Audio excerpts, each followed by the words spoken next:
Well, hello, my name is James from Woodland Classroom. I'm out here at our forest school site where we teach kids all about nature. We teach them bushcraft skills like firelighting, wild food foraging, natural crafts, and of course den building, which is what we're going to be doing right here. I'm going to show you my top tips and give you some inspiration for building an awesome den of your own out in nature. Before you head out into the woods, there's one thing that I'd recommend taking out with you more than anything else, and that is a little hank of cord or rope. This is going to give you so many more options when building your den. Okay, let's get started.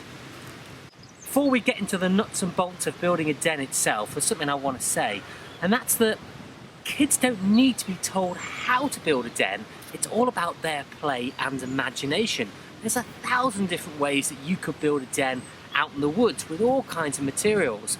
But in this video, what I want to do is give you a few safety tips so you can make a strong and safe den that's going to last. And with these few hints and tips, I hope it's going to take your den building skills from here up to here.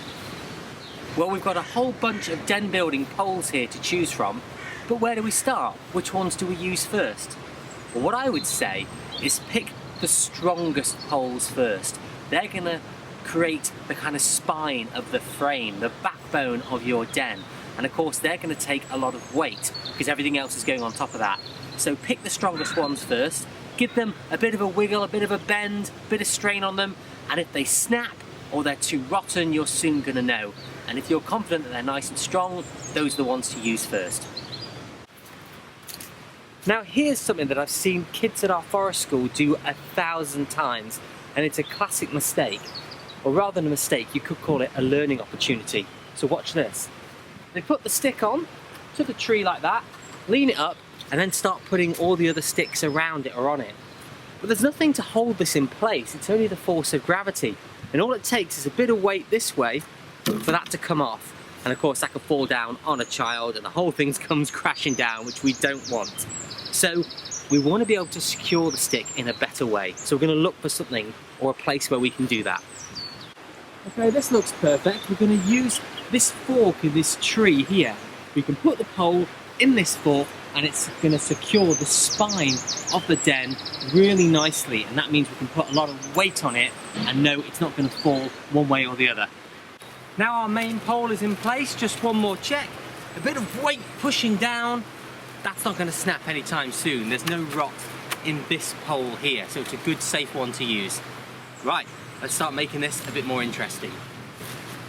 What I'm going to do now is just keep building on top of what I've already started and go right around the tree and make this den as big as we can. Let's go.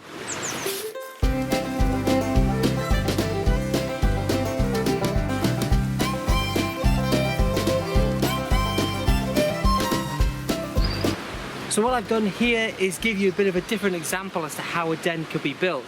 I've put a ridge pole up here horizontally between two trees which have forks in them, and it's resting nicely there. And what we're going to do is fill the back wall with lots more of those long poles.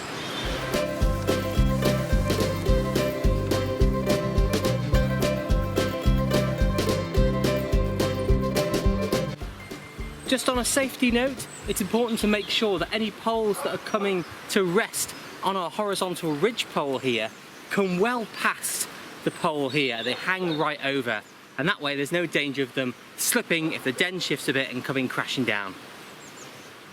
Once you've got enough of the long poles on, you can start using some of the shorter ones, and I like to use these diagonally, crisscrossing the structure to give it more weight.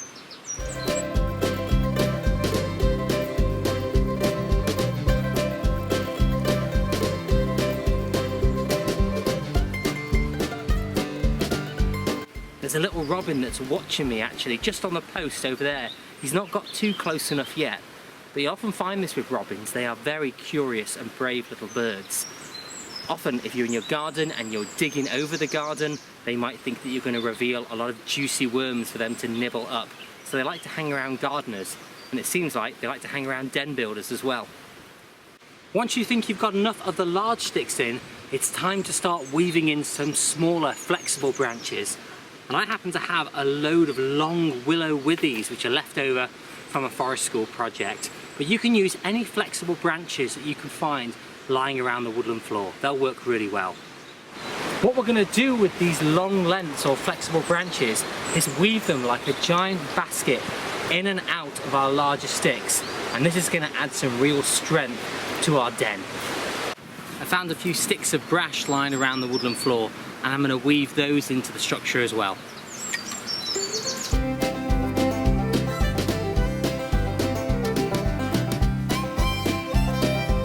Okay, I could keep going with weaving in as many sticks as I can find. There's no reason why you can't do that, but I'm going to stop for now because I think I've got enough to just demonstrate what I'm doing here. And you can see as I walk around how those long willow branches and other brash have been woven into the structure like a giant basket, and that's going to make it even stronger. The more interlocking you've got, the better the whole den is going to be. Good stuff. Now you can think of the layers or the structure of building a den like the structure of the human body. It's a good way to remember it. First we put the spine on, the long strong ridge poles, that holds everything together.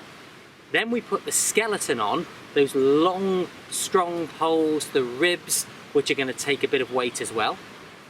Then we put the muscle layer on, and that's all the more flexible smaller branches interweaving, interlocking together. But if you want to be really fancy, there's one last layer that we could do, and that's the skin, a covering for your den. Now for the skin of this den, our covering, I have some really fancy kit here because of course we run forest schools and outdoor activities all the time. So I have some really fit for purpose army bashers, and also I've got some camo nets which are going to look great on the den. And if you've got those, well that's amazing, but you don't need all that kit. You can use an old builder's tarp, old bed sheets, dust sheets, kids' imagination will do the rest. This is another moment where having a bit of cord with you can be really helpful for tying off the tarps. Now, these ones, these army bashers, have got a purpose-made loop in them, but if you're using an old bed sheet or a dust sheet, it might not have that. So here's a trick for making a tie-off point if you've just got a simple sheet.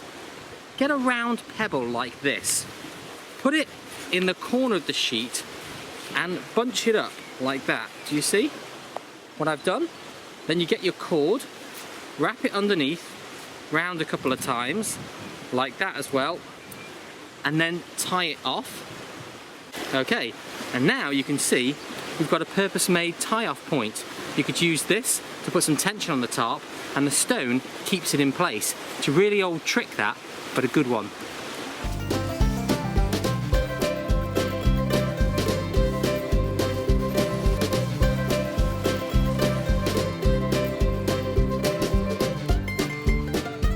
Now we want to peg down the corners of our tarp or sheet, and we're going to use that with a peg. And I've just made something very simple here by snapping a branch and making use of a hook that's already there. All I'm going to do with a knife is just put a bit of a sharp end on that so it goes nicely into the ground.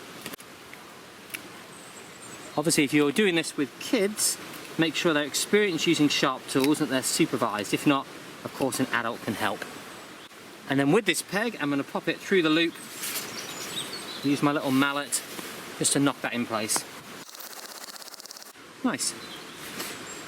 If you haven't got any sticks to hand which work as pegs, just get a stone or a log which will weigh down the tarp at a corner. Okay, now we're all built, it's time to go in for a grand tour. Here's the living area. Nice use of the camo net there, and lots of shelter at the back for storing all kinds of wonderful items you might find while out in the woods. And then here is our sleeping area, with maybe a little escape door at the back in case there's any trouble. But this is going to keep us nice and dry in case we get any rain. Fantastic.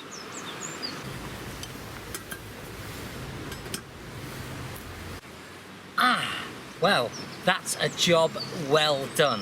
I'm really pleased with this. Got a nice bit of a finishing touch here. All I need now is a campfire and maybe some marshmallows. I hope this video has inspired you to go out and build your own den. And remember the most important rule above all others: have fun. As long as you're having a good time, then it's going to be a fantastic den. I hope you enjoy it. Bye bye for now.